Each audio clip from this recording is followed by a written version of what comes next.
காலங்காலமா தமிழ்நாட்டோட ஒரு பாரம்பரியமான ஸ்போர்ட்டாவே திகழ்ந்துட்டு வருது கபடி தான். ப்ரோ கபடி லீக் ஸ்டார்ட் ஆனதுக்கு அப்புறம் நம்ம தமிழ் டீமை ரெப்ரசென்ட் பண்ணி ஏதாவது ஒரு டீம் என்ட்ரி கொடுக்காதா அப்படின்னு நம்ம யோசிச்சு பார்க்கும்போது தமிழ் தலைவாசனி பிகே சீசன் 5ல ஒரு என்ட்ரி கொடுத்தாங்க.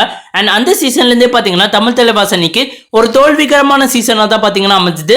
எஸ்பெக்ட் 1 சீசன், அந்த சீசன்ல மட்டும் பாத்தீங்கன்னா தமிழ் தலைவாசனி தேர்ட் இடத்தை பிடிச்சிருந்தாங்க. பட் அதர் தன் தட் எந்த சீசன்லயும் பாத்தீங்கன்னா தமிழ் தலைவாசனி பிளே ஆஃப்ஸ்க்கு கூட குவாலிஃபை ஆக முடியல. அண்ட் ஆல்சோ இந்த சீசன்லயும் பாத்தீங்கன்னா தமிழ் தலைவாசனிக்கு one of the strongest squad இருக்கு அப்படின்னு நிறைய எக்ஸ்பர்ட்ஸ் பாத்தீங்கன்னா சொன்னாங்க. பட் இந்த சீசன்லயும் பாத்தீங்கன்னா மிசரபிளி ஃபெயில் ஆயிருக்காங்க அப்படின்றதுல எந்த விதமான மாற்று கருத்துமே இல்ல. இனிஷியல் மேட்சஸ்ல தமிழ் தலைவாசனி ஒரு டீசென்டான பெர்ஃபார்மன்ஸை வெளிப்படுத்துறாங்களோ அப்படின்னு தோணுச்சு.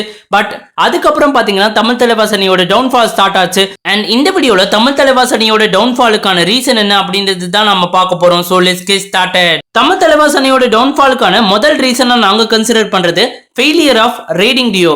போத் நரேந்தர் மற்றும் சச்சின் இந்த சீசனுக்கு முன்னாடி அதிகபட்சமான பாயிண்ட்ஸ் எடுப்பாங்க அப்படின்ற ஒரு எக்ஸ்பெக்டேஷன் இருந்தது. பட் ரெண்டு பேருமே பாத்தீங்கன்னா ரொம்பவே சொத்தப்பலான பெர்ஃபார்மன்ஸ் தான் வெளிப்படுத்தினாங்க.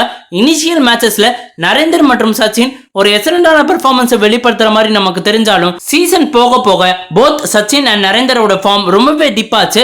அண்ட் சச்சின் பாத்தீங்கன்னா ஒரு சமயத்துக்கு அப்புறம் பெஞ்ச் செய்யப்பட்டாரு. அண்ட் நரேந்தர் இன்ஜுரியால பாத்தீங்கன்னா சஃபர் ஆயிருந்தாரு. சோ இந்த ரெண்டு பேரோட ஃபெயிலியர் காரணமாக தான் தமிழ் தலைவாசனியனால பிளே ஆஃப் போக முடியல அப்படின்றது ஒரு பாயிண்டா நம்ம கன்சிடர் பண்ணலாம். டவுன்ஃபாலுக்கான செகண்ட் ரீசனா நம்ம கன்சிடர் பண்றது நம்ம மெயின் லீடருக்கு ஏற்பட்ட இன்ஜுரி. சாகர் ராத்தி முதல் மேட்ச்லயே பாத்தீங்கன்னா அவருக்கு மிகப்பெரிய இன்ஜுரி ஏற்படுது. அண்ட் அதன் காரணத்துல பாத்தீங்கன்னா ரிமைண்டர் ஆஃப் பிகே சீசன் 11ல அவரால் பார்ட்டிசிபேட் பண்ண முடியாத ஒரு சிச்சுவேஷனுக்கு தள்ளப்பட்டாரு. அண்ட் அவர் ரீப்ளேஸ் பண்ண அமீர் ஹுசைன் பஸ்டாமே பாத்தீங்கன்னா அவர் அளவுக்கு பெர்ஃபார்ம் பண்ணல. அண்ட் ஆல்சோ சாகர் ராத்தியோட லீடர்ஷிப் ரோல நம்ம கண்டிப்பா இந்த சீசன்ல மிஸ் பண்ணோம் அப்படின்றதுல எந்த விதமான மாற்று கருத்துமே இல்ல. டவுன்ஃபால்கான தேர்ட் ரீசனா நம்ம கன்சிடர் பண்றது சாகில் குலியா மற்றும் அபிஷேக்கோட லேக் ஆஃப் ஃபார்ம் தான். போத் சாகில் குலியா அண்ட் அபிஷேக் ஒரு எக்ஸ்பீரியன்ஸான டிஃபெண்டர்ஸ். இந்த சீசன்ல ரொம்பவே அட்வான்ஸ்ட் டேக்கிள்ல பாத்தீங்கன்னா ஈடுபட்டாங்க. அதன் காரணத்துல ரைடர்ஸ்லாம் மல்டிபிள் பாயிண்ட்ஸ் எடுத்தாங்க.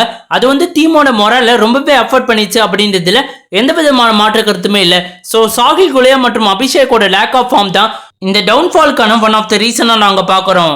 லாஸ்ட் ரீசன் ஃபார் த டவுன்ஃபாலா நாங்க கருதுறது மேனேஜ்மெண்டோட இன்ஃப்ளூயன்ஸ். இனிஷியல் மேட்சஸ்ல தமிழ் தலைவாசனி ஒரு எக்ஸலண்டான பெர்ஃபார்மன்ஸ் வெளிப்படுத்தினாங்க. பட் சீசன் போக போக தமிழ் தலைவாசனியோட ஃபார்ம் கொஞ்சம் டிப்பாக மேனேஜ்மெண்டோட இன்ஃப்ளூயன்ஸ் ரொம்பவே அதிகமாச்சு அப்படின்றதுல எந்த விதமான மாற்று கருத்துமே இல்ல. தமிழ் தலைவாசனியோட ஹெட் கோச்சா சேரலாத அண்ணா தான் இருந்தாங்க. பட் கொஞ்ச நாட்களுக்கு அப்புறம் உதயகுமார் அவர்களோட இன்ஃப்ளூயன்ஸா இருக்கட்டும், இல்லைனா டீமோட சிஇஓட இன்ஃப்ளூயன்ஸா இருக்கட்டும் ரொம்பவே அதிகரிச்சிச்சு. அண்ட் டீமோட டக்அவுட்லயும் பாத்தீங்கன்னா ஒரு சில சமயத்துல பாத்தீங்கன்னா உதயகுமார் மற்றும் தமிழ் தலைவாசனியோட சிஇஓ நம்மளால பார்க்க முடிஞ்சது. ஸோ அது வந்து டீமோட மொராலை அஃபெக்ட் பண்ணிருக்குமோ அப்படின்ற தோணல் பாத்தீங்கன்னா எங்களுக்கு அதிகரிச்சிருக்கு. ஸோ தமிழ் தலைவாசனியோட டவுன்ஃபாலுக்கான காரணமா நாங்க இதை தான் கருதுறோம். இதை தவிர ஏதாவது உங்களுக்கு பாயிண்ட் இருந்தது அப்படின்னா மறக்காம கமெண்ட் பாக்ஸ்ல கமெண்ட் பண்ணுங்க.